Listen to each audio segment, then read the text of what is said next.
ఈరోజు మనం చేసుకోబోయే రెసిపీ సాఫ్ట్ మైసూర్ పాక్. అది ఎలా చేసుకోవాలో నేను మీకు పక్కా కొలతలతో నేను మీకు చూపిస్తాను. Welcome back to Mary cooking channel. చూశారు కదా, నేను ఒక కప్పు మైసూర్ పాక్ శనగపిండి తీసుకుంటున్నాను. ఏ కప్పుతో అయితే తీసుకుంటున్నానో అదే కప్పు కొలతలతో ఒక కప్పు శనగపిండి, 2 కప్పుల చక్కెర, అదే 2 కప్పుల ఆయిల్, ఒక 4-5 యాలకులు. మైసూర్పాక్కి మందపాటి గిన్నె కావాలి. నేను ముందుగానే ప్రిపేర్ చేసుకుంటున్నాను. మనం ఏ కప్పుతో అయితే తీసుకుంటున్నామో అదే కప్పు కొలతలు అయితే పర్ఫెక్ట్గా, రుచిగా, చాలా టేస్టీగా వస్తుంది. నేను కొలతలతో తీసుకున్న ఆయిల్ని కొంచెం పిండిలో వేసుకొని కలుపుకుంటున్నాను. ఎందుకంటే కలుపుకుంటే చాలా, మీరు అలాగైనా వేసుకోవచ్చు, ఇలాగైనా వేసుకోవచ్చు. నేను 2 స్పూన్లు నెయ్యిని కూడా యాడ్ చేస్తున్నాను. చాలా మంచి వాసన వచ్చి చాలా బాగుంటుంది. చూసారు కదా, నేను చూపించిన విధంగా కలుపుకుంటే పర్ఫెక్ట్గా చాలా టేస్టీగా బాగుంటుంది. ఒక మందపాటి బౌల్ని తీసుకొని ఇందులో షుగర్ వేసుకోవాలి.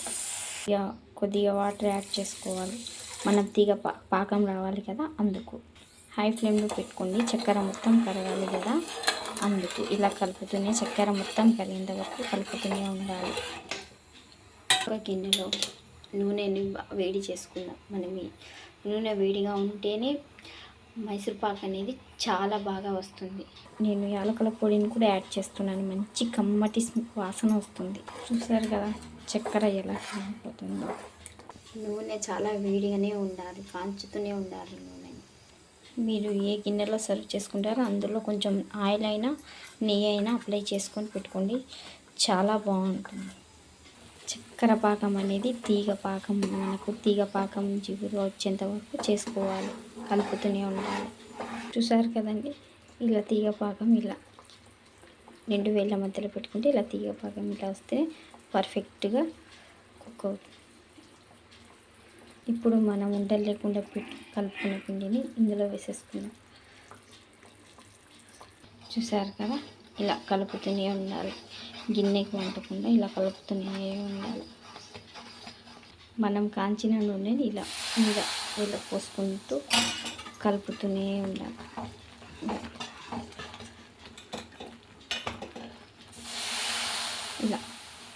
ఇలా వేసుకుంటూ ఇలా కలుపుతూనే ఉండాలి. ఇలా రంగు మారుతూనే ఉంటుంది.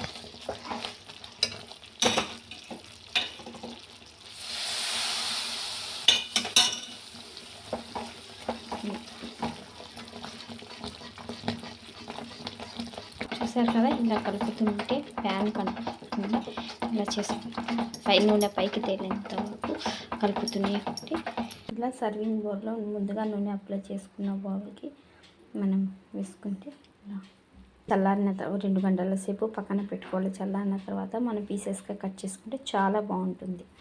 ఇదే టేస్టీ సాఫ్ట్ మైసూర్ పాక్.